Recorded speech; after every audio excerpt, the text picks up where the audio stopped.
Il était une fois, dans une petite ville animée, un jeune homme nommé Léo. Léo n'était pas comme les autres enfants de son âge. Il n'était pas intéressé par les jeux vidéo, les films populaires ou les distractions de la jeunesse. Ce qu'il désirait le plus au monde, c'était réussir, prouver au monde qu'il était capable de réaliser quelque chose de grand. Dès son plus jeune âge, Léo avait une soif de réussite. Son père, un petit commerçant, lui disait souvent « Léo, la vie n'est pas un long fleuve tranquille. Il faut travailler dur et être plus malin que les autres pour y arriver. » Ces mots résonnaient en lui comme un mantra.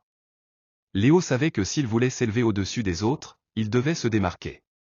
Il se levait chaque matin à 5 heures pour lire des livres de développement personnel et des biographies de personnes qui avaient changé le monde.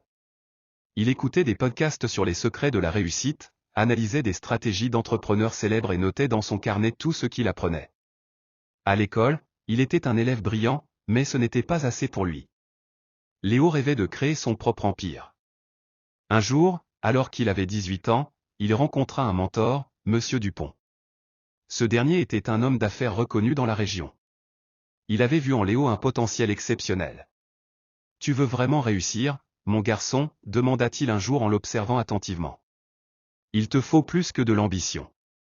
Il te faut de l'audace. » Léo, toujours prêt à écouter des conseils précieux, répondit avec détermination « Je suis prêt à tout.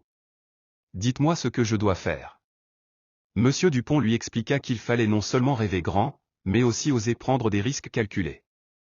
Léo devait s'engager dans des projets audacieux, sortir de sa zone de confort et parfois échouer pour mieux apprendre.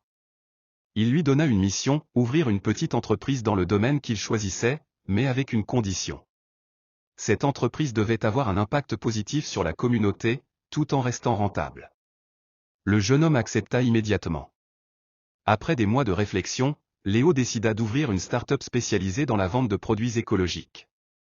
Il croyait fermement qu'avec l'augmentation des préoccupations environnementales, ce marché avait un énorme potentiel. Mais les débuts furent difficiles. Il n'avait pas d'argent à investir et n'était même pas sûr que son idée plairait au public. Il eut plusieurs refus de banques, de partenaires potentiels, et les premiers mois furent remplis de doutes. Pourtant, Léo persévérait. Il savait que chaque obstacle était une leçon. Il apprenait à gérer son stress, à écouter ses clients, à ajuster son modèle économique. Ses journées étaient longues, mais son esprit était toujours occupé par une seule pensée, si je veux réussir, je dois continuer à avancer. Au bout d'un an, l'entreprise commença à se stabiliser. Les produits éco-responsables de Léo rencontrèrent un petit mais fidèle public. Cependant, il ne se contenta pas de ce succès. Il voulait plus. Il agrandit son réseau, chercha des investisseurs, utilisa les réseaux sociaux pour promouvoir ses produits. Il s'entourait d'une équipe de jeunes passionnés, tout comme lui. Chaque mois, il se fixait de nouveaux objectifs. Il pensait constamment à la prochaine étape, ne se laissant jamais séduire par la facilité. Puis, un jour, un grand défi se présenta à lui. Un concurrent de taille, avec beaucoup plus de ressources et d'expérience, lança une campagne publicitaire qui menaçait de lui faire perdre toute sa clientèle. Léo était abattu. Il savait que c'était l'un des plus grands tests de sa vie. Les doutes commençaient à l'envahir, mais il se rappela les paroles de son mentor, la difficulté est le carburant de la réussite. Au lieu de se laisser écraser, Léo prit une décision audacieuse. Il doubla la mise en investissant dans une campagne de marketing digital innovante. Il organisa un événement pour sensibiliser la population à l'importance de consommer de manière responsable. À sa grande surprise, cela attira encore plus de clients. Il avait trouvé un moyen de se démarquer. Il avait compris que dans un monde de concurrence acharnée, ce n'était pas seulement l'idée qui comptait, mais aussi la manière de la défendre et de la promouvoir. Les mois passèrent, et l'entreprise de Léo prospéra. Il se lança même dans la vente de produits à l'international, tout en restant fidèle à ses valeurs écologiques. Il devint une figure emblématique dans sa ville, mais Léo savait que le plus difficile restait à venir. Chaque succès était pour lui une nouvelle étape vers son objectif ultime, changer le monde à travers ses actions. Il n'était plus un jeune homme ambitieux et incertain.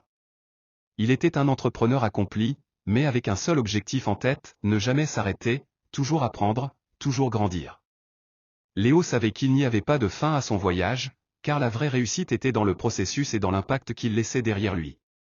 Cette histoire met en lumière l'importance de l'ambition, de la persévérance et de l'audace pour atteindre ses rêves, même lorsque les défis semblent insurmontables.